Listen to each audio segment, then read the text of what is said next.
Hola, buenas noches, aquí volvimos. Estuvimos con un poco de problemas hace un rato que hicimos el live con nuestro amigo chileno Danilo Silva. Él no me escuchaba, entonces justo cuando yo le decía que ya había que cortar, él no me oía. Así que gracias por su interés. Acabo de ver un video de José Antonio Cast, que fue diputado y candidato a la presidencia de Chile, a quien tengo el honor de llamar amigo, que hemos estado juntos varias veces en conferencias y como contertulios. Eh, Así que me motivó muchísimo, porque este solo es el principio. Ganaron una batalla, pero nosotros ganaremos la guerra. Y, y la verdad que sí, tenemos todavía como aliado al país más grande de la región, a Brasil, y esperemos el 3 de noviembre vencer en Estados Unidos. Así que bueno, lloré lo que tenía que llorar, 3 lagrimitas, uno por cada color de la bandera de Chile, pero es tiempo de levantar el mentón, no desanimarse y saber que venceremos. Así que lo que gana ahora es la petición de una reforma. Así que hay que apoyar a los candidatos justamente legislativos para que nuestros enemigos no logren su cometido. Así que ahora le voy a invitar a Danilo para que se incorpore.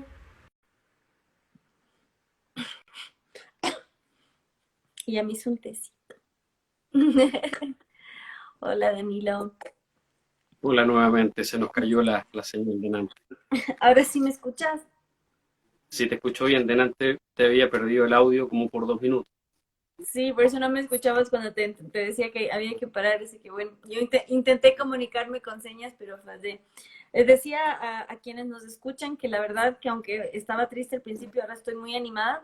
Acabo de ver el video que lanzó José Antonio Cast, a quien tengo el Ujú. privilegio de conocer en persona. Eh, y lo noté muy motivado y me encantó. Y dijo muy en claro, perdimos una batalla, pero venceremos en la guerra.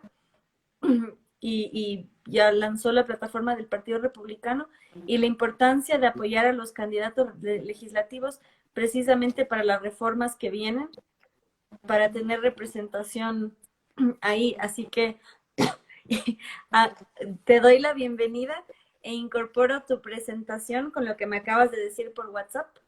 Oficialmente somos la resistencia. Frente a la revolución, somos la contrarrevolución. Y que eso quede muy en claro. Siempre lo explico en mis clases de historia, porque yo empiezo la historia del feminismo desde la Revolución Francesa, porque también en la Revolución Francesa es donde nace la dicotomía izquierda-derecha, donde nace esta fragmentación política y donde nace el culto al Estado como semidios. Entonces, en ese sentido, invito a quienes nos escuchan, a quienes nos ven, a hacer conciencia que quienes nos dicen retrógrados, en verdad quieren instaurar un sistema político, económico, teológico neopagano. Quieren volver a la era primitiva, por eso es que en Chile se abanderan de la causa mapuche, por eso es que el primitivismo es una nueva forma de activismo, como lo dice Danilo, el ecologismo profundo. Entonces, esta lucha hay que darla con la frente en alto, con orgullo, con amor y con la certeza que nosotros representamos a la fuerza civilizadora frente a la barbarie y como tal debemos hacerlo combinando siempre, como digo, eh, sensibilidad y sensatez, perdón por mi tos. Así que bueno, te doy la bienvenida y también un espacio para hacer catarsis. No me imagino en tu lugar, me acaba de escribir un seguidor a la fanpage a decir que tuvo que poner a todo volumen el Requiem de Mozart porque escucha a la gente celebrando afuera. Y me escribió un amigo músico a decir que es una falta de respeto porque en la Plaza Baquedano está el monumento al soldado caído, es decir, ahí está el monumento a los héroes y están siendo deshonrados. Entonces, en ese sentido, también si nos llevas a una reflexión sobre cómo la izquierda no tiene identidad, no tiene patria, no tiene historia, no tiene héroes y sobre todas las cosas no tiene noción de respeto. Así que, adelante. Sí, mira, para mí es triplemente duro. Primero porque como pueblo cristiano no marcamos la diferencia, como te lo decía, y tenemos que hacer esa reflexión. Y los que me conocen saben que yo soy frontal y con quien tenga que enfrentarme, lo voy a hacer. Yo sé del lado que estoy, sé que estoy del lado correcto, porque sé que estoy del lado de las escrituras del Señor, así que a quien tenga que enfrentar, ya sea un traidor de nuestro sector o ya sea algún falso líder de nuestro sector, lo voy a hacer. Entonces, ¿cuál es mi triple dolor? Primero, porque el pueblo cristiano, que dice ser cristiano, falló, no hizo lo que debió haber hecho.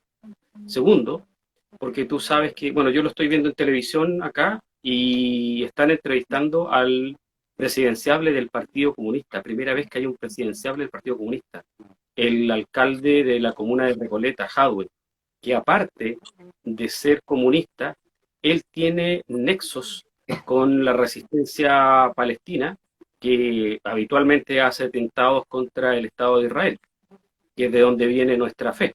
Entonces, es doblemente doloroso ver que ese hombre que más de alguna vez blasfemó en televisión el nombre del Señor Jesucristo, usando el monopolio cultural que tiene la izquierda, dijo cosas horrorosas con respecto a Jesús. Lo veo en televisión frente a mí, veo que la Plaza Baqueano está inundada y veo que en mi comuna, en la comuna de San Ramón, el rechazo, perdón, el apruebo obtuvo casi el 90%. Mi comuna, que es una comuna pobre, que está lamentablemente muy penetrada por la izquierda, y que aquí siento más el dolor desde mi reflexión cristiana, porque acá está lleno de iglesias evangélicas por todos lados. Entonces yo no entiendo qué hicieron ellos, no lo entiendo, y por eso te citaba tanto lo que te decía en Primera de Samuel. Y así como mi consuelo, como tengo esos tres dolores y el dolor de pertenecer a un, no pertenecer, sino que estamos refundando un conglomerado que resultó ser una gallina. Y eso resultó ser la centro derecha hoy en día, una gallina. Y cuando me refiero a gallina no me refiero al lado productivo de una gallina que produce huevos y alimenta, no. Me refiero a que son unos cobardes. Y yo no tengo ningún problema en que me pongan a cualquier dirigente de la centro derecha que aprobó esto y decírselo en su cara. No tengo ningún problema. Y creo que, como se dice en términos futbolísticos, las penas del fútbol se pasan con fútbol. Eh, tenemos que seguir en la lucha. La lucha, como ya sabemos, no empezó hoy día, no empezó el 18 de octubre, empezó de que mucho antes de que tú y yo naciéramos. Empezó mucho antes de la Revolución Francesa. Empezó en Edén, cuando la serpiente tentó a Eva y después a Adán y ambos cayeron. Ahí empezó nuestra verdadera lucha. Pero en términos políticos podríamos decir que hubo un antes y un después desde la Revolución Francesa y que eso fue increciendo. Me atrevería a ir un poquito más atrás con pensadores como Baruch, no recuerdo el apellido, que era un filósofo sefardí portugués, que se fue a Spinoza. vivir a los Países Bajos. Baruch Espinosa, sin la E. Spinoza. Espinosa, claro, sin la E, que fue uno de los que acuñó un concepto de Dios fuera de lo que la Biblia decía, siendo él un judío, un sefardí. Yo creo que por ahí también hay ciertos quiebres que se dan en la historia por filósofos que empiezan a introducir ideas malvadas. Ahí tienen la línea de construccionista, quizás puede que haya partido por ahí con Baruch Spinoza. Y esa, Y un gran facilitador del panteísmo. sí, claro. Porque cuánto intelectual dice, yo creo en el Dios de Spinoza, y que tristemente yo, perdón que te interrumpa, el Papa Adelante. Francisco muchas veces en sus lecturas de San Francisco de Asís comete esa no sé si la palabra tergiversación es muy fuerte, porque San Francisco de Asís tenía esa conexión muy fuerte con la naturaleza, con los animales y así, que es un acto de nobleza. Pero como dijo el gran Chesterton, donde hay adoración animal, hay sacrificio humano. Y esa es la realidad de la humanidad. Y esa es la misantropía que vivimos hoy. Y a mí me gusta profundizarlo a lo más concreto, que hoy la humanidad se divide entre quienes creen que el humano es el problema y quienes creemos que el humano es la solución. Y ahí es donde está la gran dicotomía, y ahí es donde está el espíritu genocida de nuestros enemigos, porque para ellos el ser humano debe ser diezmado y controlado para ser amaestrado, porque esa gente no tiene esperanza en el ser humano, sino que cree que somos inherentemente malvados y que por eso debemos ser dominados. Y el tema del aborto es mucho más profundo de lo que se cree. Por eso yo siempre invito a los Provida a entender en toda su dimensión esta causa, la defensa de la vida, precisamente porque esta gente quiere controlarlos desde el vientre. Y no es un acto de libertad poder elegir sobre tu cuerpo, porque no es tu cuerpo, es el cuerpo de tu hijo. Entonces, esto es una guerra psicológica. Y en Chile ganaron la guerra psicológica. Hay que realmente interiorizarnos en eso. Y el gran problema de la derecha es que somos demasiado lógicos y somos muy poco sentimentales. Y está bien. Y de hecho, el psicólogo Jordan Peterson siempre lo dice, deben coexistir esas dos fuerzas, el liberal y el conservador, porque el liberal es el creativo y el conservador es el estructurado. Entonces podemos coexistir, porque si solo somos estructurados, vamos a vivir en una sociedad muy aburrida, y si solo somos flexibles, nos desbordamos. Entonces podemos coexistir y nos retroalimentamos. El gran problema es cuando no sabemos conectar con el otro. Y agradezco que hables de la precariedad de tu comuna. Yo estuve en un evento en septiembre del 2015, el rol de la mujer en las ideas de la libertad. Y ahí estaba una gran mujer, guapísima, guapísima en todo el sentido de la palabra, porque en algunos países guapa es hermosa y en otros países guapa es valiente. Entonces ella es guapísima. Es una mujer negra que fue candidata a la vicepresidencia del Ecuador. Y aquí hay una provincia que es predominantemente negra, muy empobrecida. Y ella decía, ¿cómo? ¿Esmeraldas? Exactamente, sí, señor. Uh-huh. Y ella es de Esmeraldas y comentaba, en mi barrio no llegaba alcantarillado, no llegaba asfaltado, pero llegaba a la izquierda. Y ahí está la gran diferencia y lo que comentabas, que por la pandemia no se pudo hacer territorio, no se pudo acercar a la gente.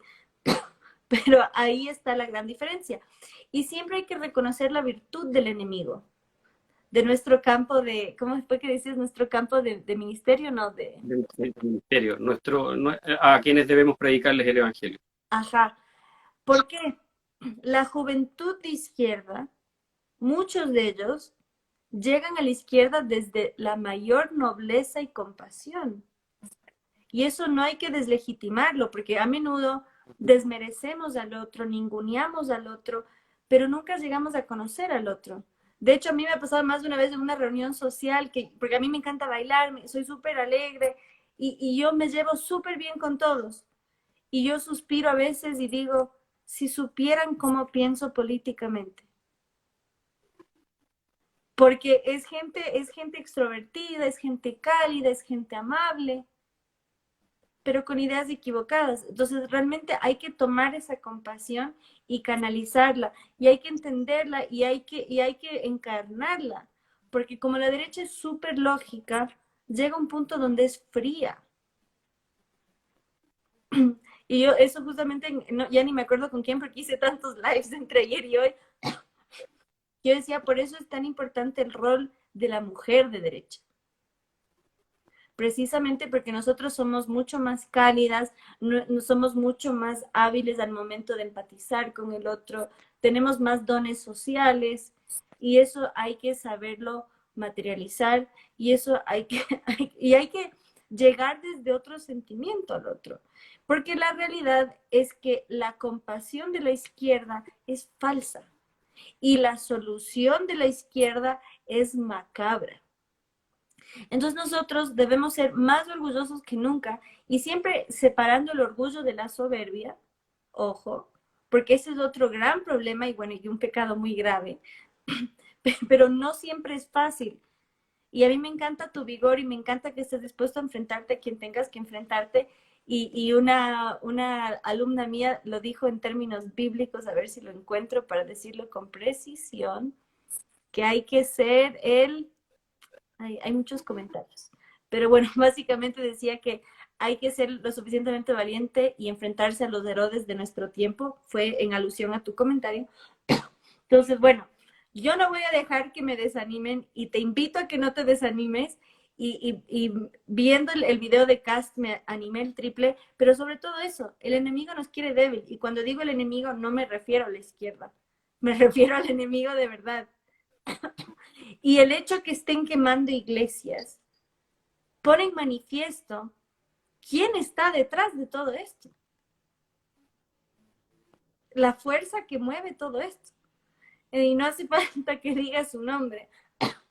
Entonces, en ese sentido, o sea, realmente llevarlo desde el amor más grande, fortalecernos nosotros lo más posible, enfrentar a quien tengamos que enfrentar, hacer el catarsis, la catarsis que tengamos que hacer, pero darnos cuenta que tenemos aliados muy fuertes. Sí, perdimos en Chile hoy, perdimos en Bolivia el anterior fin de semana, ganamos en Uruguay. Y Uruguay fue un bastión de la izquierda durante 15 años.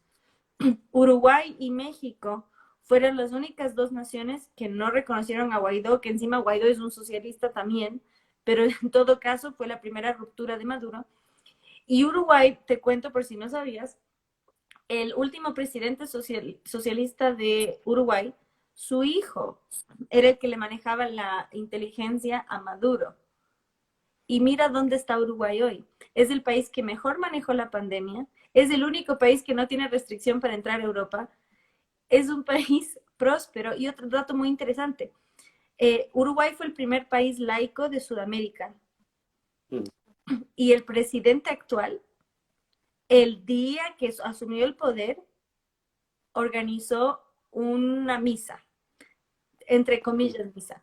Fue en la catedral de Montevideo y invitó a todos los líderes religiosos del país.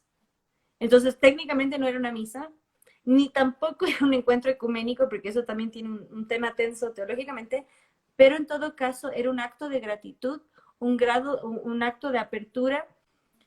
Y él hizo un gran discurso que dijo, no es lo mismo un Estado laico que un Estado laicista. Y esa es la gran diferencia que venimos luchando desde la Revolución Francesa. Una cosa es al César lo que es del César y otra cosa es que el César se meta en lo que no le corresponde. Y otra cosa es que el César se vuelva en una religión en sí misma, que es lo que quieren lograr los del apruebo. Entonces es muy importante para nosotros formarnos académicamente, fortalecernos espiritualmente y no dejarnos de caer anímicamente. Yo derramé 3 lágrimas, una por cada color de la bandera de Chile y no pienso derramar ni una más. Así que tienes el micrófono.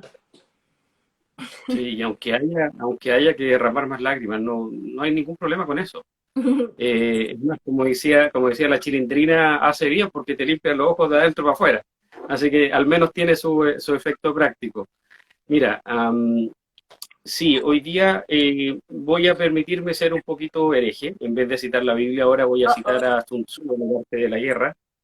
Él, en una estrategia con su ejército, bueno, tú sabes que Sun Tzu no necesariamente es un general, sino que probablemente haya sido una dinastía de generales, porque la primera copia que se encuentra sobre el arte de la guerra es 1000 años después de sucedidos los hechos, o aproximadamente 800 a 1000 años, en Japón, siendo que estos hechos sucedieron en China. Bueno, una de las tácticas o de los movimientos más exitosos que hizo Sun Tzu fue obligar a todo su ejército y a su generalato a ponerse a sí mismo en contra de la espada y la pared, contra un ejército mayor, superior, en táctica, en técnica y en cantidad. Sun Tzu, puso a su ejército, por ejemplo, como si fuera un abismo, y el ejército opositor. ¿Qué generó eso Sun Tzu? Que cada uno de sus soldados y de sus generales diesen absolutamente lo mejor de sí. Se tuvieron que exigir al máximo, tuvieron que rendir no al 110, sino que al 150% y dar lo mejor de ellos, y salió triunfante Sun Tzu en esa operación militar. Nosotros no quisimos ponernos en esta situación, pero el neocomunismo, el comunismo, y todo lo que está atrás, el deconstruccionismo, el globalismo, la agenda de la ONU, las élites, los que están detrás de las élites, masones, jesuitas, Rothschild, Bill Gates, Soros y todos aquellos infames que sabemos quiénes son y que los tenemos identificados, porque no nos venden, como decimos acá en Chile, no nos venden la pomada, no sé cómo lo dicen allá en Argentina cuando te quieren vender algo que es mentira. Ya sabemos quiénes son y sabemos cómo actúan y sabemos detrás de qué organizaciones están, sabemos detrás de qué vacunas también están, ojo ahí también con eso. Entonces nosotros no quisimos ponernos en esta situación, pero sí estamos en esta situación. Estamos en un 80-20 en contra. Estamos quizás en el peor escenario histórico, probablemente quizás en el último siglo, de una minoría contra una mayoría brutal en Chile. Como te decía, yo nunca lo había visto. Y eso puede que suene espeluznante lo que voy a decir, pero eso es especialmente motivador. Cuando tú tienes una expectativa de 1-4 en contra, te hace sacar el león que llevas dentro. Y también me voy a permitir hacer otra herejía, voy a citar al menos lo que la película 300 dice con respecto a lo que dijo Leónidas cuando tuvo un ejército de adaptación en las Termópilas y lo que dijeron sus generales. Bueno, 1-10, estamos en contra de 1-10. ¡Qué buen número! Me gusta ese número porque tenemos multitud de blancos a los cuales atacar. Entonces a lo que yo voy, mientras más fuerte sea tu enemigo, mientras más poderoso sea tu enemigo, mientras más difícil sea de derrotar tu enemigo te hace un favor. ¿Sabes por qué?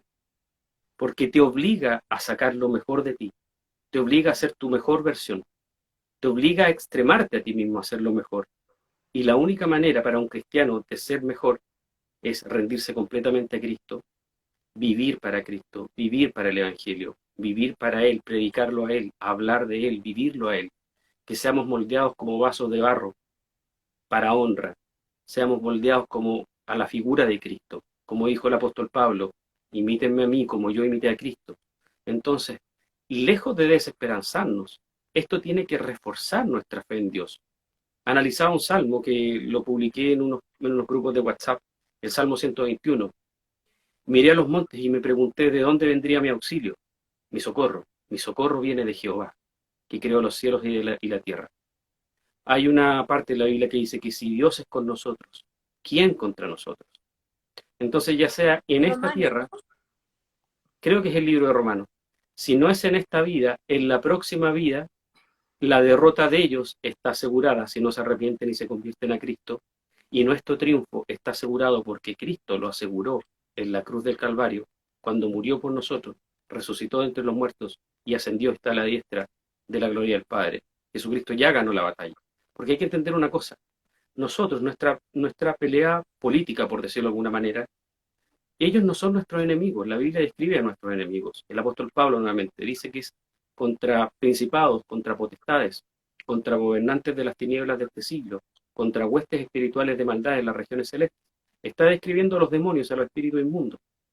También dice que nuestro enemigo somos nosotros mismos, y nuestra tendencia de dejarnos llevar por nuestra carne pecaminosa.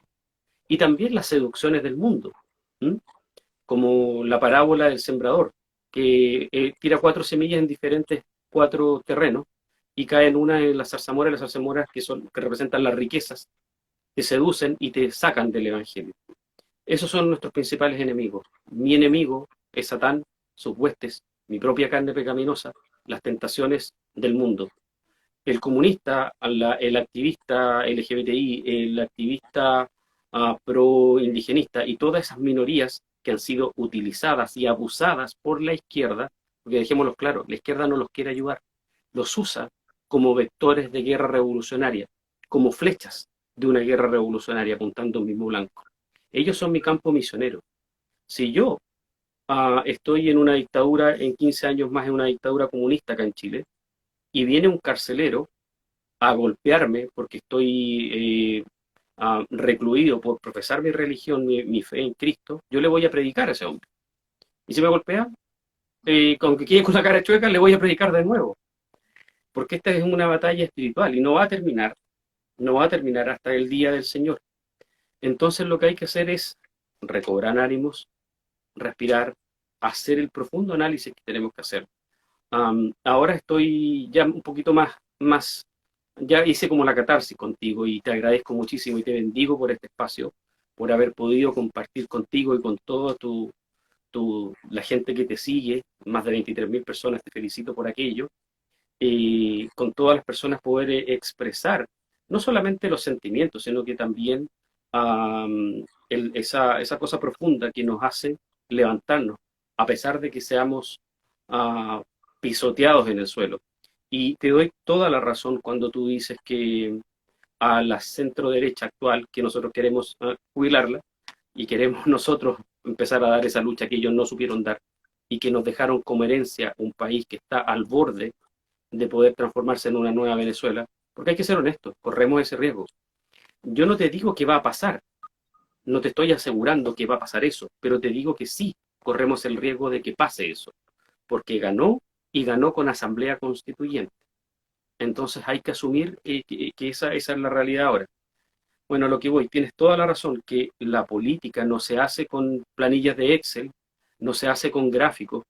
Yo sí coincido con que dato mata relato, sí, eso es verdad, pero la parte emocional, que tú muy bien dices, ha sido una de las carencias más brutales que ha tenido la centro-derecha en Chile. ¿Y sabes por qué?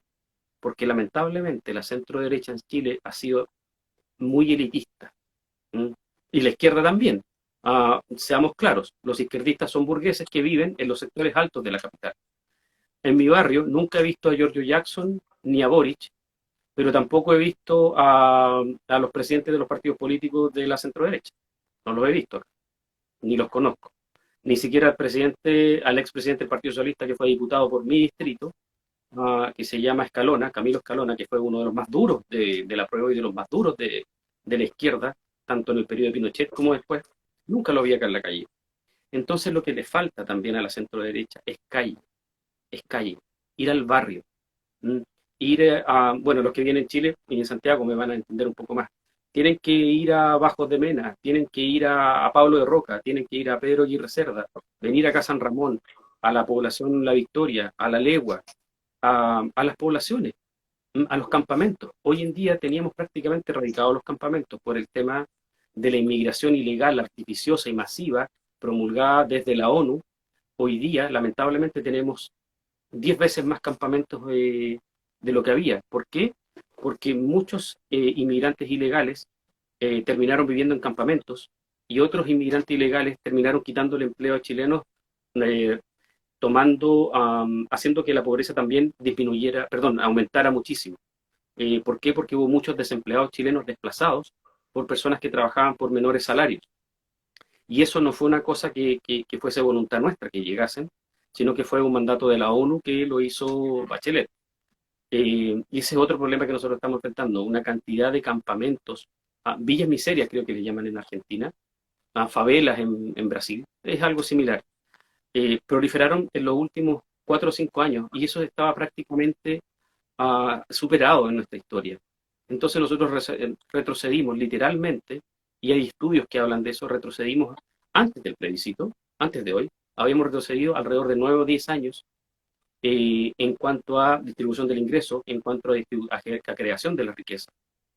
Y lamentablemente es triste porque, insisto, los de la izquierda van a tomar el poder cuando ellos lo estimen conveniente, cuando ellos lo quieran, porque ellos nacieron para eso. Ellos se enfocan en eso. Y también rescato lo que tú dices, ellos son más solidarios entre ellos que los centroderechistas entre ellos. Cuando un izquierdista tiene un problema, todos lo ayudan. Cuando un izquierdista tiene una buena idea, todos lo apañan, lo ayudan. Cuando un izquierdista va a hacer algo o tiene una idea que sea económicamente o políticamente rentable para ellos, para sus propósitos, todos lo ayudan, todos cierran filas por ellos.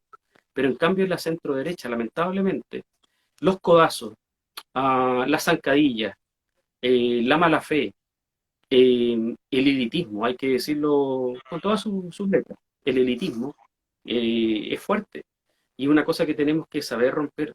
La política se gana en las calles, se gana en los pasajes, se gana en las canchas de fútbol de tierra, de las poblaciones que viven en departamentos, familias hacinadas, en departamentos de 40 metros cuadrados, de 30 metros cuadrados.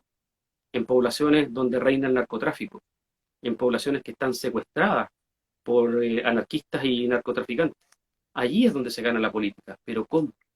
¿Cómo la vas a ganar si estás sentado en el Olimpo ganando una millonada como senador o como diputado y a veces ni siquiera conoces lo que está pasando a tu alrededor?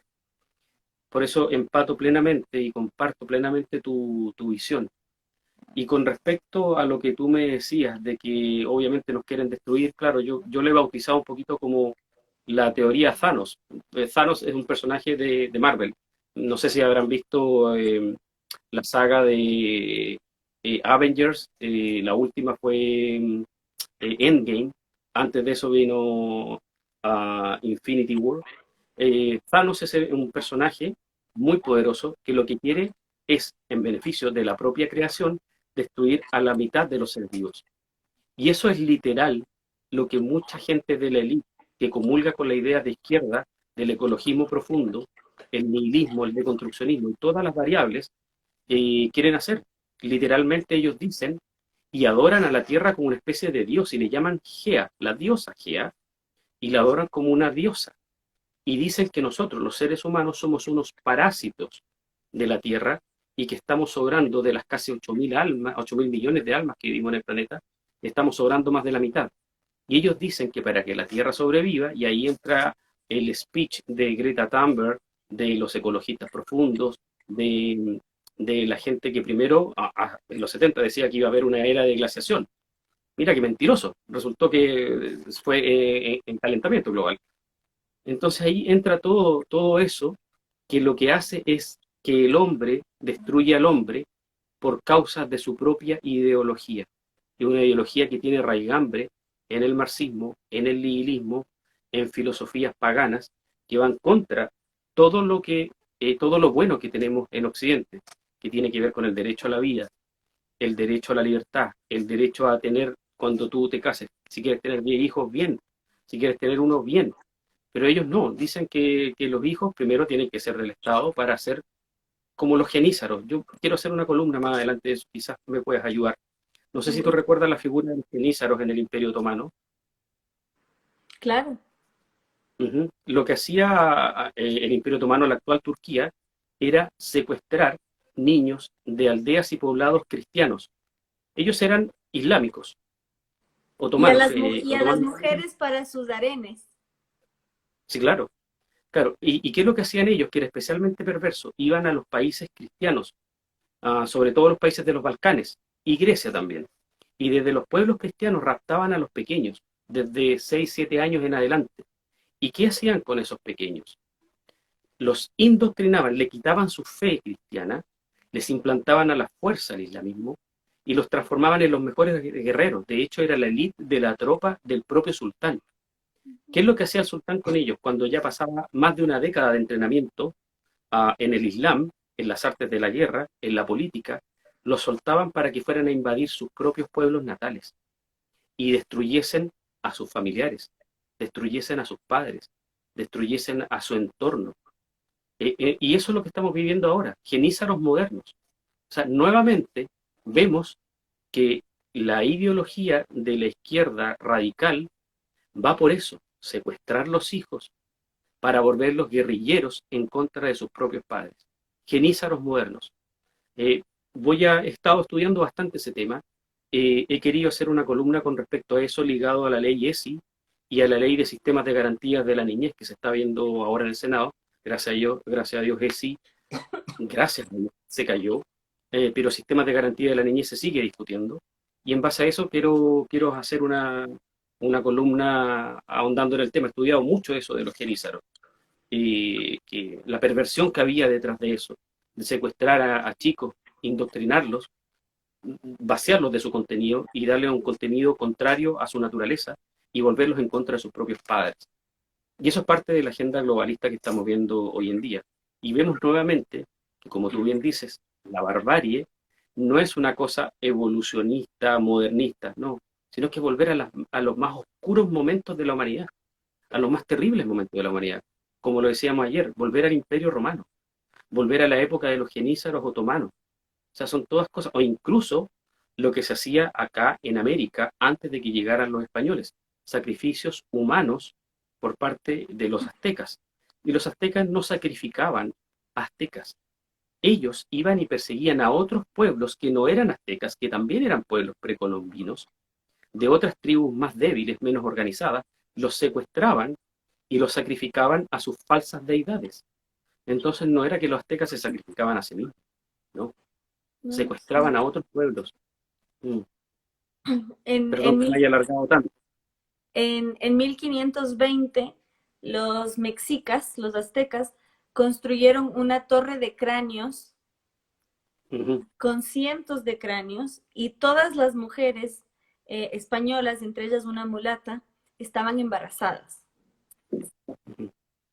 Y ese conjunto de cráneos servía como advertencia para los pueblos prehispánicos para que no se alíen con España. Hicieron un meme muy bueno el 12 de octubre, que salió una mujer indígena y decía, somos los hijos de todos los, ¿cómo es? Somos los indígenas a los que no pudieron hacer pozole ni tambor, porque el pozole es un plato típico mexicano que se hacía con carne humana. Sí, claro. En cambio, los incas hacían tambores con la piel de sus enemigos. Y el cacique quiteño o quitense, Ujú. Pintag, acechaba a Huayna Cápac en sus pesadillas, escuchaba el sonido de un tambor, el tambor hecho con su piel. Y eso lo relata una princesa preincaica, mejor dicho, precolombina, indígena, no inca, que era la prometida de Pintag, contaba eso.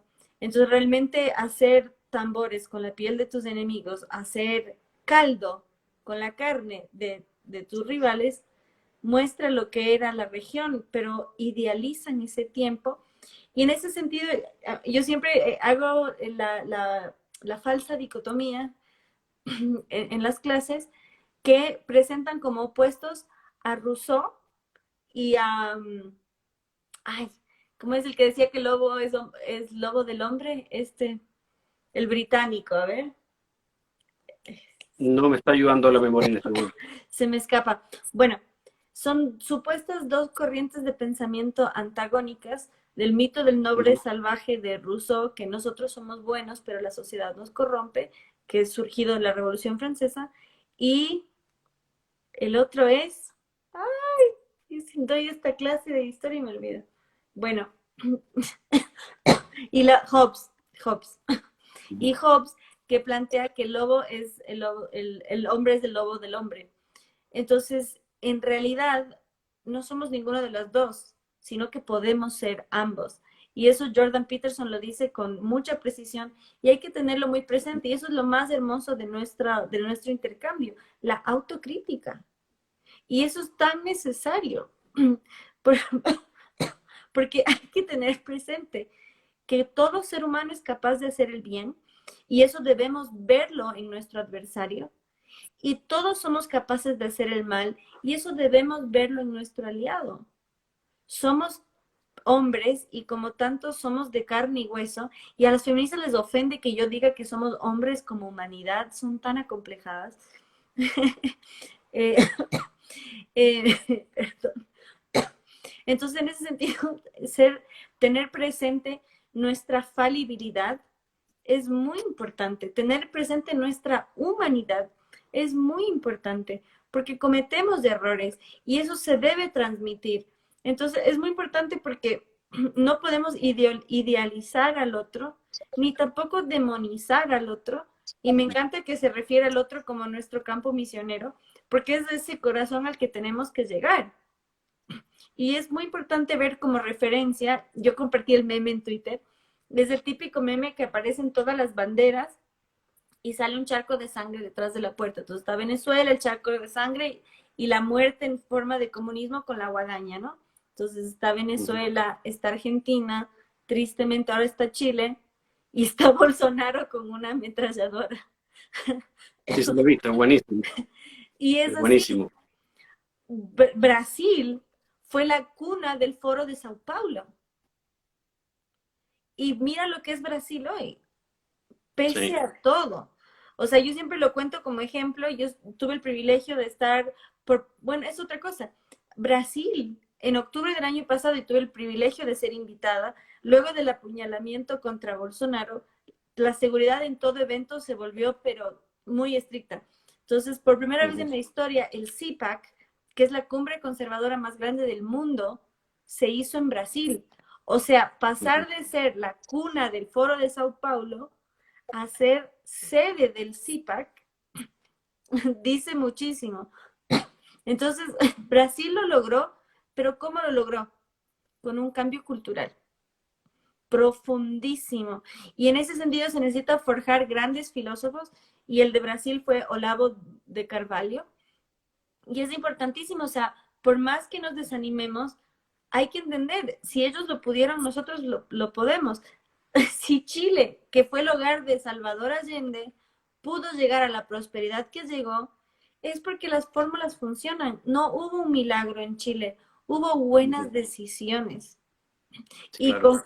con procesos muy difíciles, pero se logró. Y esa es la cosa, si no es inventarse el agua tibia, ya pasó. Y el mejor ejemplo de ello es esta actriz chilena que fue a Cuba y empezó a llorar porque no le tomaban las tarjetas de crédito, porque no había jabón, porque no había comida. Y esa es la realidad. Con esa realidad se van a encontrar los progres chilenos si logran su objetivo. Muy bonito. Me tapé la cara, perdón que te interrumpa, me tapé la cara porque cuando la vi me dio vergüenza ajena que una compatriota mía hiciera ese ridículo a escala global. Eso no fue un ridículo a escala latinoamericana, fue un ridículo a escala global. Ahora mira, otro análisis que yo te invito a hacer es, pareciera ser que hay una predeterminación perversa de las líneas comunistas internacionales que pasó del Foro de Sao Paulo, ahora está el Grupo de Puebla. Pareciera que hay una fijación importantísima. ¿Por qué? Cuando Venezuela estaba en su esplendor económico, era el país más rico de Latinoamérica, el que tenía más progreso, el que tenía más riqueza, el que estaba por encima en todos los indicadores de toda Latinoamérica, es allí, en ese momento, cuando el comunismo internacional lo ataca. ¿Mm? Y empieza con Chávez.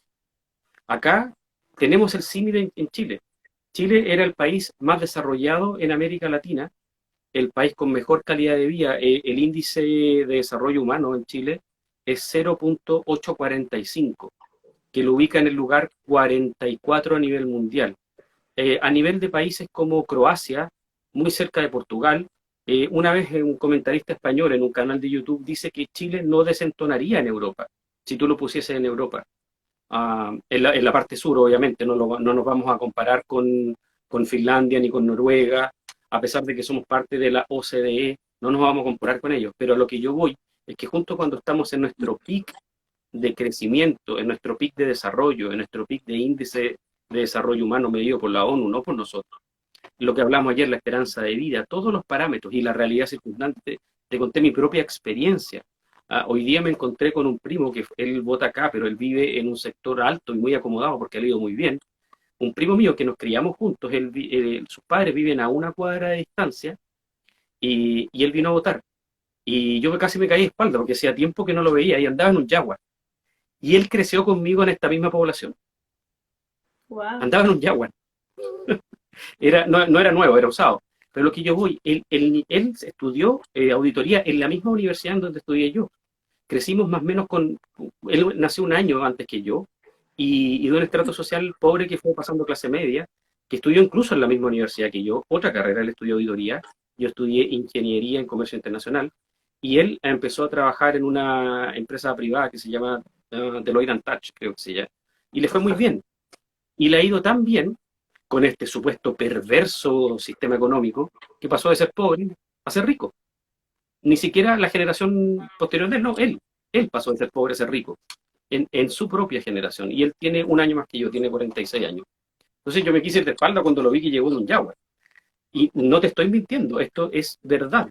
Te lo puede decir cualquier persona que vio el auto estacionado fuera de mi casa cuando me trajo desde la casa de sus padres, donde lo había dejado estacionado, y lo dejó enfrente de mi casa. A lo que yo voy es que pareciera ser que hay una fijación de los comunistas cuando hay un país que prospera, querer hacer los pedazos con el socialismo. Eso te lo dejo ahí, no sé qué visión tienes tú al respecto de eso. Bueno, yo lo explico en mis clases de historia y me encanta porque yo doy clases particulares porque me enriquezco profundamente con los aportes de cada alumno y porque yo no solo quiero llegar a las mentes, sino a los corazones de las personas. Y obviamente a mí económicamente me redituaría dar a 20 alumnos a la vez. Entonces es súper agotador porque yo doy hasta 5 clases al día. Además que escribo 2 columnas al día. Y además que dedico un montón de tiempo al internet, por eso mis pobres ojos no dan más.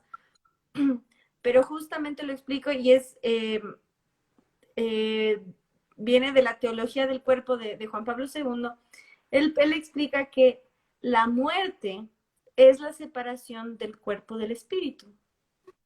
Y yo hago una extrapolación que es precisamente eso. En el momento que desvinculas al ser del espíritu, lo reduces netamente a materia.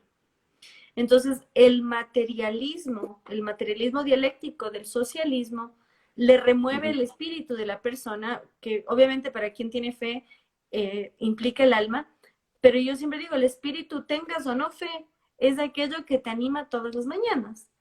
Y al desvincular a la persona del espíritu, también le niega su libre albedrío, porque el libre albedrío es un concepto teológico. Entonces, si la persona solo es materia, entonces esa persona está predeterminada. El darwinismo social es precisamente el facilitador de los peores genocidios de la humanidad. Y es precisamente el desvincular a la persona del espíritu. ¿Y qué te da el espíritu? La capacidad de cambio, la capacidad de superación y, por supuesto, la capacidad de trascendencia. Entonces, para ellos, para su lucha de clases, si naces pobre, mueres pobre. Si naces rico, mueres rico. Y así como tú cuentas tu historia, yo puedo contar la mía. Mi abuela, bueno, mi madre nació en una casa de 60 dormitorios con 5 patios internos y fuente en cada uno. Esa casa perteneció a la familia por 300 años. Existen las escrituras en castellano antiguo. Y mis abuelos tuvieron 9 hijos. Esa casa al final ya no era solamente de la familia, sino que se convirtió en la vecindad del Chavo. Imagínense tal cual el Chavo, que tiene el patio interno, y lo que se hacía era alquilar las distintas habitaciones. Entonces ya no era la casona de familia, sino que mis abuelos eran los caseros y ahí de árbitros entre las disputas de los vecinos, y lo que eran antes las habitaciones eran ya de mini departamentitos. Entonces poco a poco se fue perdiendo el patrimonio familiar y mi madre termina migrando a los Estados Unidos para ser empleada doméstica. Entonces mi historia es lo opuesto a la tuya, porque así como se puede nacer pobre y pasar a ser rico, se puede nacer rico y pasar a ser pobre. Lamentablemente, así como Chile estaba en el lugar 15 de prosperidad, de libertad económica, el Ecuador llegó a estar ahora está más o menos en el puesto 151. Entonces, de hecho, a mí me encanta, ya que estamos contando anécdotas, yo con un ex, él siempre, cuando discutíamos de forma muy civilizada, él me decía, aristócrata en decadencia, y yo le decía, nuevo rico. Y esas eran nuestras discusiones desde el humor, pero desde la realidad, porque esa es la realidad. La riqueza no es una garantía y la pobreza no es una condena. Y es muy importante entender ambas cosas. Y hay una frase que me encanta, que dice, yo no hablo mal de los pobres porque de ahí vengo, ni de los ricos porque allá voy. Y es súper importante tener eso interiorizado, aunque no es la realidad de todos, pero es la posibilidad de todos. Y eso de negarse a pertenecer es durísimo. Y eso de ver al otro, y ese es el gran conflicto de la izquierda, de creer ser parte y de estar, comenzando por Marx, creer hablar en nombre de los proletarios sin serlo. Entonces, realmente que sea un tiempo de reflexión para todo lo que tenemos que mejorar, que es muchísimo. Y hay historias como la de tu primo son geniales. Y eso es lo que nos falta en la derecha.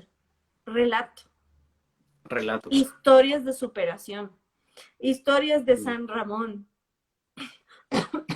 Y realmente es esto. Porque la gente en Chile, ¿cómo? Nos falta emoción, nos falta iconografía, nos falta imágenes, nos falta cultura, expresión artística. Porque hoy en Chile, lamentablemente, las expresiones artísticas son, y auspiciadas por nuestros impuestos, pagadas por el Estado, por nuestros impuestos, son mayoritariamente de la izquierda. Mayoritariamente de la izquierda, hay un monopolio. Mira, te quiero hacer un break news. Ya tenemos los resultados finales con el 99.3% de la mesa escrutada. Mira, independiente de todo lo que es malo que tengamos en Chile los resultados se entregan súper rápido. Y esa es una de las cosas buenas que hay en Chile. Los resultados electorales, sean que beneficien a la izquierda o a la derecha, se entregan súper rápido. Y ya tenemos resultado final total de todo el país. 99.3% de la mesa escrutada, esto ya no cambia. 78.3% para el apruebo y 21,7% para el rechazo. 5.800.000 personas votaron por el apruebo y 1.600.000 por el rechazo. Fue paliza. Esto fue una goleada. Perdimos 5-1 en términos futbolísticos. Es como cuando Chile le ganó a México en la Copa América 7-0. Nadie lo podía creer y nadie lo entendía. Es algo similar. Mis respetos a los amigos mexicanos que puedan estar viendo esto. No se sientan ofendidos. Es solamente una referencia. Tengo grandes amigos mexicanos. Tuve la posibilidad de ir a México hace algunos años atrás. Un abrazo grande a la familia González, si estaban viendo. Y tuve la posibilidad de conocer el templo de la luna y el templo del sol, donde se llevaban a cabo los sacrificios que hablábamos, que hacían los aztecas, que está en el Distrito Federal, muy cerca de la Ciudad de México. Es un complejo religioso de los aztecas, que es gigantesco, es enorme. Teotihuacán, ¿no? No recuerdo el nombre, pero está muy cerca de la Ciudad de México, y tiene las dos pirámides, la del Sol y la de la Luna, distanciadas, y hay una tercera más que están todas en reparación. Pero son obras gigantescas y tú terminas muy cansado porque Ciudad de México está como a 2.000 o 2.500 metros sobre el nivel del mar y tienes que subir unos escalones muy empinados. Bueno, a lo que voy es que en esos lugares es donde se hacían esos sacrificios de que los aztecas secuestraban a otros indígenas, a otros precolombinos, y los sacrificaban en esos lugares. Y el lugar era portentoso, son, no sé, miles de metros cuadrados, quizás decenas de kilómetros cuadrados de extensión. Mira, volviendo a lo que estábamos conversando, a la derecha en Chile le gusta mucho el Excel, le gusta mucho el gráfico, le gusta mucho el número, le gusta mucho tabular los datos, pero hay un error tremendo en eso. De partida, un Excel y la pantalla de un computador es cuadrada. El mundo es redondo. La forma de nuestro corazón es redondo. Nuestro cerebro es redondo, tiene 2 hemisferios. No encaja un cuadrado, un Excel dentro de un corazón. Falta alma, falta relato, falta iconografía, falta más referencia a los próceres de la patria. El mismo general Baquedano o a el capitán Prat, que no sé si tú conoces la historia, en el combate naval de Iquique, él se sacrificó en una corbeta de madera que fue embestida por el monitor de acero peruano, el monitor Huáscar, y él saltó al abordaje, y él con su espada en la mano, él en la cubierta del monitor Huáscar, que era un monitor de acero, un monitor se llaman a los barcos de acero en esa época, él muere con su espada en la mano de un tiro. Él es un héroe nuestro, que es más reconocido en el extranjero. En Japón, creo que en la Escuela Naval de Japón hay un tributo a Prat. Y acá a Prat no le reconocemos eso, se nos olvida eso. Tenemos tantos héroes y no han pasado en Chile tantas cosas. Tú sabes que el terremoto más grande de toda la historia de la humanidad fue acá en Chile. Tan grande que reventó los sismógrafos.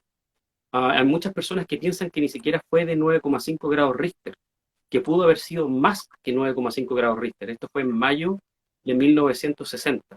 Y luego de eso el tsunami fue tan gigantesco que 24 horas después asoló Japón y mató gente en Japón. Hace poco, en el 2010, tuvimos uno de 8,8 grados. En la escala mundial somos el país más terremoteado del planeta. Hemos pasado tantas guerras, hemos pasado tsunamis, volcanes, porque tú sabes que nosotros vivimos en una estrecha franja entre la cordillera de los Andes y el Océano Pacífico. En medio de ese hay un valle en el cual vivimos. Entonces, cuando explota un volcán, la lava corre hacia el valle. Cuando viene un tsunami, el tsunami pega por acá. Entonces nos pegan los desastres naturales de la cordillera y los desastres naturales que vienen del océano. Nosotros fuimos forjados, nuestra cultura fue forjada en el dolor, somos hijos del rigor. Como decía, y aquí los futbolistas me van a entender, como decía un comentarista futbolista chileno, Eduardo Bombalé, que fue seleccionado nacional y fue jugador de la Universidad de Chile, del equipo de la Universidad de Chile, y que se transformó en un ícono patriota en el fútbol, porque él alentaba a la gente a que cantara el himno nacional en el Estadio Nacional, que la gente fuera con su polera nacional. Él lamentablemente padecía de depresión y de cáncer, y lamentablemente poco después de que Chile ganara la Copa América, él se suicidó. Pero fue un grande, fue uno que se enfrentó a los poderes fácticos que estaban corrompiendo el deporte confederado acá en Chile. Estuvo en la cárcel, no sé si 10 veces, por denunciar las malas prácticas en el deporte chileno, pero Cito, él fue uno que sembró muchísimo. Y hoy en día el deporte olímpico chileno tiene medallas a nivel panamericano, que antes ni soñábamos tenerlas, por lo que él se rebeló contra lo malo que había. ¿A qué voy con esto? A rescatar eso que tiene el héroe, la figura del héroe, la figura del héroe que ama a su patria, la figura del cristiano que ama a Cristo, la figura de la mujer que ama a su familia, que ama a su profesión, que ama el sentimiento y la emoción que puede entregar, la contención, el cariño. Ah, eh, eh, Quizás el acto más heroico que puede haber es que una mujer consuele un hijo cuando está llorando, porque va a forjar el carácter de ese chico. Y ese relato, esas historias, son las que no hay cabida hoy día en la derecha, porque hoy en día, como siempre te he dicho, la derecha no existe. Es solamente un pacto electoral que se juntan antes de las elecciones para distribuirse cargos en los diferentes distritos. No es más que eso, no hay un proyecto histórico, no hay una comunión de ideas, de pensamiento, de historia, no hay una retórica, no hay un relato fantástico, por decirlo de alguna manera, como si lo tiene la izquierda y que lo ha inventado en base a mentiras. Porque como bien tú sabes, tú conoces la historia de Marx. Marx era hijo de un judío que renegó de su fe judía y se volvió protestante en Inglaterra para poder hacer negocios con los protestantes en Inglaterra.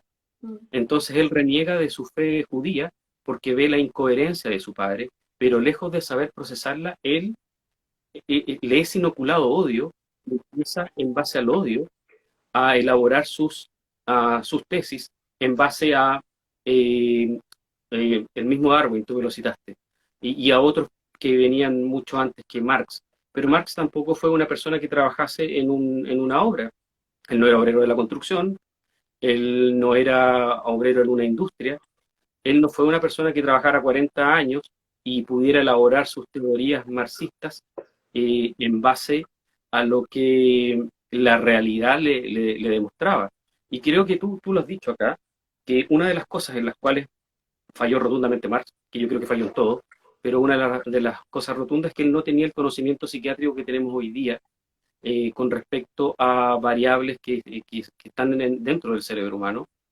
Otro de los errores garrafales fue hacer un mal diagnóstico de las sociedades industriales de la época, porque su revolución no tuvo éxito donde él pensaba que iba a tener, en Gran Bretaña, en Alemania, en los países industrializados que se estaban industrializando en Europa, sino que triunfó en una sociedad feudal muy ligada al campo, que fue Rusia, la Rusia zarista. Entonces, si hay alguien que se equivocó garrafalmente en todo, fue Marx. Pero así todo, los marxistas y sus descendientes hacen toda una retórica, hacen todo un cuento precioso de la lucha de clases, de la lucha del pueblo, a pesar de los errores garrafales y todas las mentiras de Marx, hacen de él un ícono, tanto así que hay gente, y llevándolo a un 2.0, por decirlo de alguna manera, hay gente que se pone la polera del Che Guevara como si el Che Guevara fuera un héroe. El Che Guevara era un asesino, era un terrorista, él mataba campesinos, mataba gente pobre y les daba balazos en la cabeza. O sea, yo no me explico cómo hay gente que dice luchar por los derechos humanos y, y avala al Che Guevara, que era un asesino en serie. Era un asesino. Era tan asesino que uno de los modelos de instauración revolucionaria del comunismo se llama el foco guevarismo, o foquista guevarista. Entonces, esa retórica que ellos la han construido en base a mentiras y les ha funcionado muy bien, nosotros que tenemos la verdad, que somos cristianos, que tenemos una patria, que tenemos héroes verdaderos que se han sacrificado, que han entregado sus vidas, nosotros que tenemos el verdadero pan, por decirlo de alguna manera, no somos capaces de construir un relato en base a la verdad. Y ellos en base a la mentira construyen un relato que es 10 veces más atractivo que el nuestro. Eso es imperdonable de parte de nosotros. No sé si me explico, no sé si me logras entender. Sí, sí, absolutamente. Solo que mi papi siempre me da las buenas noches antes de dormir y por eso me corrí un poquito porque tenía que contestarle, si no, no se va a dormir. Pero ese es un papá de verdad. Sí, él es buenos días y buenas noches. Su día empieza saludándome y su noche termina despidiéndose. Muy bien, muy bien. Sí, y ya mismo tenemos que terminar para que esto no se Sí, corte. claro. Así que te pido una breve síntesis. Te Ujú. te dicto las tres preguntas principales e intenta reducirlas en 5 minutos. Porque el tema es que si no cortamos a Bacán. tiempo, nos corta Sí. Instagram. Una es, Ok. ¿qué se votó hoy? ¿Cómo sirve Chile como termómetro para el resto de la región? ¿Y cuáles son los pasos a seguir de hoy en más? Yo sé que la síntesis no es tu fuerte ni la mía, pero haz un esfuercito para que esto dure. Vamos a hacer todo el esfuerzo posible. Bueno, lo que hoy día se votó es que va a haber una asamblea constituyente que va a dictar la nueva constitución y eso va a depender de 2/3.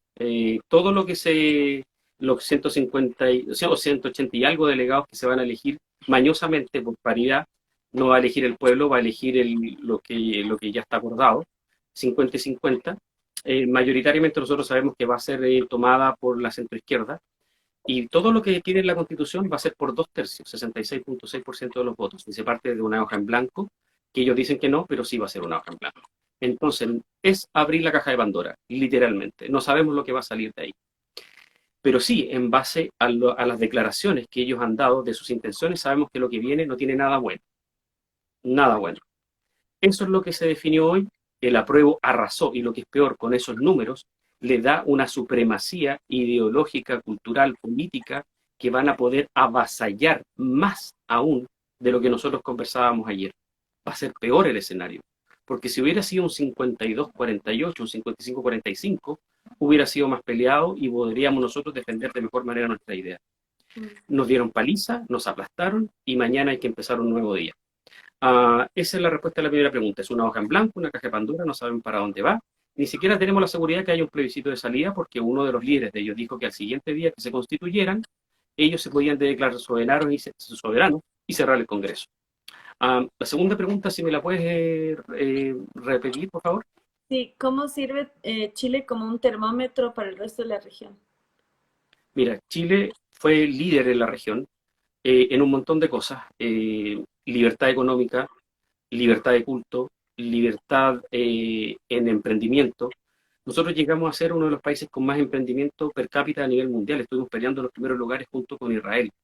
Um, Tú en Chile lograbas hacer una empresa en prácticamente un par de días por un sistema digital que se había implementado. Todo eso que logramos avanzar nos hizo ser un ejemplo para que países de la región tomaran cosas buenas de nosotros. Argentina tomó algunas cosas del modelo chileno, Perú tomó otras cosas, el Ecuador también, y no quiero alardear con lo que voy a decir, quiero ser objetivo, pero sí fuimos una especie de mini farol de esperanza de lo que se podía hacer, de pasar de ser el segundo país más pobre de América Latina al más rico. Ahora nos superó Panamá este año, pero por medio de la meritocracia, del esfuerzo, del emprendimiento privado, por intermedio de tener un Estado ceñido que no tuviera poderes grandes, se había conseguido lo que tú decías, no el milagro, sino que el crecimiento brutal de pasar de $3.000 a $30.000 prácticamente, $28.000 de ingreso por habitante, mejoró todo en el país, todos los índices. Entonces, ese pequeño faro de luz, el comunismo internacional lo derriba, es como un árbol que está dando buenos frutos, pero que obviamente tenía mucho que mejorar, había que echarle más abono, había que agregar muchas cosas, pero por culpa de los malos cuidadores que resultaron ser la centro derecha, viene el hombre malo con un hacha y le da un hachazo al tronco y lo echa abajo. Probablemente Chile no vuelva a ser lo que fue, hay que ser honesto. probablemente no vamos a llegar al estado de desarrollo que podríamos haber llegado en una década más o en una generación más.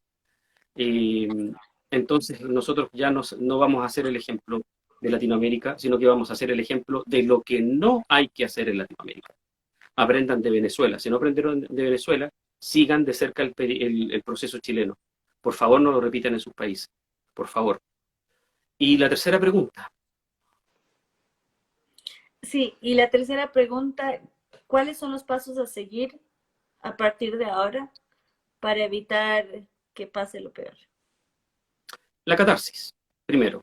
Primero la catarsis espiritual, la catarsis política, llorar lo que haya que llorar, como dice la Biblia, demos endechas, vistámonos y pongámonos silicio, endechemos, o sea, lloremos lo que haya que llorar, clamemos al Señor para que el Señor nos ilumine y ya desde mañana empecemos a dar la lucha completa, a la lucha total y que por favor los movimientos entiendan que esto es primero espiritual, primero con Dios, si no, no llegamos a ningún lado. Y empíricamente lo podemos ver con Bolsonaro. Bolsonaro, que es lo que siempre dijo, Dios primero, Dios por sobre todo. Y ahí lo ves tú, gobernando en un país que era marxista, donde estaba el Foro de Sao Paulo. Entonces hay que rearmarnos, reagruparnos, ser la resistencia. De hecho, somos la resistencia, porque somos solo un 21%, 22% contra un avasallador, casi 80%. Vamos a tener que resistir los embates de ellos, organizarnos, buscar líderes verdaderos, líderes probos, capacitarlos. Yo en lo personal he trabajado, te lo comenté aquí, que he trabajado en capacitación de líderes, en capacitación politológica. Hemos sacado varias generaciones de grupitos chicos en que se les ha enseñado politología, politología dura, análisis de procesos, análisis de inteligencia, intelección estratégica. Se les ha enseñado un montón de cosas. Vamos a seguir con ese trabajo, vamos a buscar nuevos líderes, pero que líderes que sean probos. ¿Qué quiere decir que sean probos? Que sean morales, que sean inteligentes. Si no son inteligentes, que tengan la capacidad de superarse a sí mismos. ¿Mm? Que quieran luchar por Cristo, los cristianos, y los que no son cristianos, bueno, vengan a Cristo, vengan a Cristo.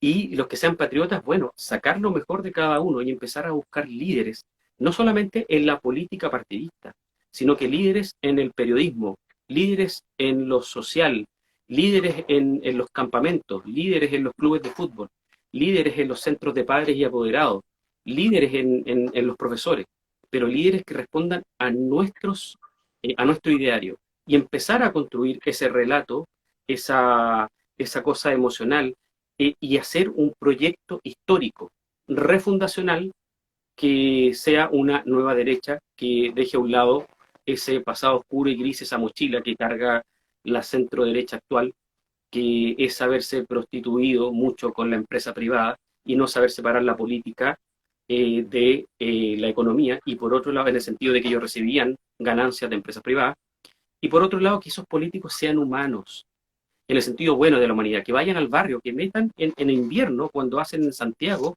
3 o 4 grados bajo cero, o en Coyhaique, en la Patagonia, que hacen 10 grados bajo cero, que vayan a las calles y que vean a los indigentes que viven en la calle, que se ensucien los pies, que sus zapatos no estén relucientes porque están en un Olimpo, sino que estén sucios porque fueron al barro de las poblaciones.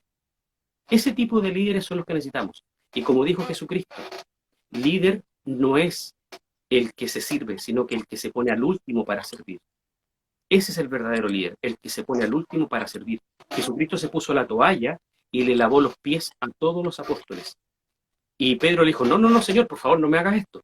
Yo te tengo que lavar a ti. Jesucristo le dijo, si tú no me permites hacer esto, no tendrás arte ni parte conmigo. Y Pedro le responde que él era bien acelerado, le dice, entonces lávame entero. Y el Señor Jesucristo se arrodilló, se puso la toalla y le lavó los pies a cada uno de los apóstoles. Ese es el líder. Ese es el verdadero líder, el que se pone al servicio de los demás. No el que se quiere poner arriba, que es un ególatra, que es un perverso, que quiere que todo el mundo lo idolatre, que quiere que todo el mundo le rinda pleitesía, que se cree una especie de semidios, una especie de César. No, ese no es un líder.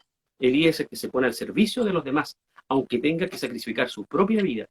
Jesucristo dio su vida por su iglesia, que es su novia, a la cual va a venir a buscar. Ese es el mejor ejemplo que tenemos a seguir. En lo político, en lo social, en lo económico, en cualquier área de la vida, Jesucristo es el mejor ejemplo a seguir. Creo que ese es el mejor mensaje que les puedo dejar. Gracias. Y por último, perdón, agrego una más y espero ya con esto terminar porque no quiero que nos corte. En teoría, Instagram te da 60 minutos, pero hace unas 2 semanas que permite un poco más, pero ante la duda mejor evitar. Y es el grado de abstencionismo, ¿qué tan alto fue? No tengo la cifra exacta en este momento, pero Pero si según lo que tenemos dices fue alrededor, considerable porque sí, no sí, dan pero la... si tenemos, Ujú. claro, si tú sumas 5,6 millones más 1,4, tienes 6, tienes aproximadamente 7 millones de electores de un padrón que creo que es de más de 14 millones. Por eso. No fue más de 8 millones de personas que votaron, fueron alrededor de 7 millones y algo. Eh, sí, Entonces, una alrededor de abstención 7 del millones, 40%. y quizás más, y quizás más. Claro, porque si sumo vuelo de pájaro, 5.800 con 1.600, me da poco más de 7 millones de votos, si mi matemática no está, 7 millones 500, y el padrón electoral es poco más de 14 millones. Entonces creo que anduvo en torno al 50%, quizás un Tal poquito más del 50%. No, no creo que haya superado el 60% de la participación, menos el 70%. Con estos números no da para que supere el 70% de participación. eso hay Sí hubo que un grado considerarlo en el análisis también. Bueno, sumado al hecho y de otra la cosa, pandemia. votaron muchos jóvenes que antes no votaron y muchos ancianos que antes iban a votar no fueron por la pandemia. Claro. También es otro elemento. Así que el grado de atención sí fue importante. Aquí me están diciendo que faltaron apoderados de mesa para defender votos y hubo Sí, usurpaciones de identidad. sí. Mira, eso se da por lo general en casi todas las elecciones, que la centro derecha es otra de las cosas que cuesta mucho tener apoderados de mesa. En Chile son, creo que, cerca de 40.000 mesas de sufragio, en todo el país distribuido en diferentes lugares. Siempre tenemos el mismo problema de estar reclutando gente para... Yo no fui, porque tú sabes que yo vivo con mis padres que son de alto riesgo. 83 años mi padre, 79 mi madre. Entonces, por el tema del COVID, que en Chile para nada está controlado, para no contagiarlo a ellos, yo no fui esta vez. Todas las otras veces he estado como apoderado de mesa con José Antonio Cast, incluso con Piñera, antes de que nos traicionara. Después nos traicionó, me arrepiento de eso, pero bueno, era el mal menor. Pero no fue el mal menor, fue el mal mayor. Siempre fui apoderado de mesa, esta vez no lo pude ser por causa de mis padres, y sí, siempre nos han faltado apoderados de mesa en la centro derecha. Es endémico, no es de ahora.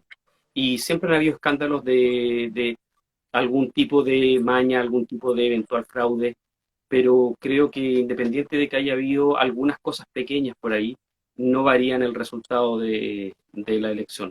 No creo que ese 78% sea producto de un fraude electoral masivo. Ok, bueno, vamos cerrando entonces. Si quieres dar un pensamiento final y ya para darnos las buenas noches y con la esperanza de un nuevo día. Sí, los quiero dejar con un salmo. Es el Salmo 121. Los invito a que lo lean completo. Te lo había dicho, pero lo quiero reiterar. El Salmo dice, ¿de dónde? Empieza así, ¿de dónde vendrá mi socorro? Cuando miro a las montañas, ¿de dónde vendrá mi socorro? Mi socorro viene de Jehová, que es el Creador. O sea, siempre nosotros debemos confiarnos plena y absolutamente de Dios. A Dios no se le escapa nada de las manos. Dios de antes de la creación del mundo sabía el resultado de lo que iba a pasar ahora. Así que a Dios no lo toma nada por sorpresa. Confiemos plenamente en Dios, confiemos plenamente en el Señor Jesucristo, confiemos plenamente en la obra del Espíritu Santo y sigamos adelante, que como dijo John Connor, ahora somos la resistencia. Y si tú estás viendo esto, tú también eres la resistencia, no sabes cuánto vale tu vida ahora, que somos minoría, no sabes cuánto vale cada cosa que tú puedas hacer en el área que tú puedas para resistir este embate, porque es un embate tremendo el que se nos viene, pero si ponemos nuestra fe en el Señor Jesús por su palabra, ponemos nuestra fe en Dios, vamos a salir adelante y no solamente significa que vamos a ganar políticamente, sino que nuestra recompensa está en el reino de los cielos y en las bendiciones que Dios nos quiera dar en la tierra. Y la voluntad del Padre es perfecta. Confiemos en eso, confiemos en Él. Bueno, gracias por esas palabras finales. Gracias a quienes nos atendieron hasta ahora. Me dicen si va a quedar grabado. Lo voy a considerar. Lo voy a descargar ahora porque ya subimos el de hace un ratito. Entonces voy a evaluar si lo subo ahora o mañana, pero seguro a la página de YouTube, que hay que hacerla crecer. Este último mes no he hecho nada. Eh, aunque Vamos a nuestro hacerle video publicidad. de ayer sí lo subí enseguida por tu petición. Y bueno, Sí, gracias. un placer. Aprovecho para invitar este 30 de octubre. Va a ser el concierto online de Redimidos, cuyo enfoque justamente es la resistencia. Estamos luchando ante un enemigo muy fuerte y bueno, lo saqué la camiseta antes, lo volví a guardar. El tema de la contrarrevolución, además de la resistencia, es un término muy especial porque cuando fue la Revolución Francesa hubo el periodo conocido como el terror, donde se prohíbe el culto religioso y se instaura el culto a la diosa razón, donde pisaban crucifijos. Y las contrarrevolucionarias, por supuesto los varones participaron, pero fueron las contrarrevolucionarias, las mujeres, las que ocuparon un rol clave en la preservación de la tradición, precisamente porque nuestra lengua es materna por el rol de la mujer y la madre en la transmisión de la tradición oral. Entonces nosotros estamos llamados hoy a ser los contrarrevolucionarios de nuestro tiempo. No es casual que en la izquierda sea insulto ser contrarrevolucionario. Todos nosotros debemos llevarlo como halago, como cumplido y como medalla de honor. Somos la contrarrevolución, somos la resistencia frente a la revolución y somos la fuerza civilizadora frente a la barbarie. Y eso hay que hacerlo e interiorizarlo con todo el amor que merece, precisamente porque nosotros creemos en la humanidad frente a quienes quieren destruirla. Así que ánimo, fuerza y acompañar a Chile con cuerpo y alma en todo el sentido de la palabra, porque nuestros hermanos lo necesitan.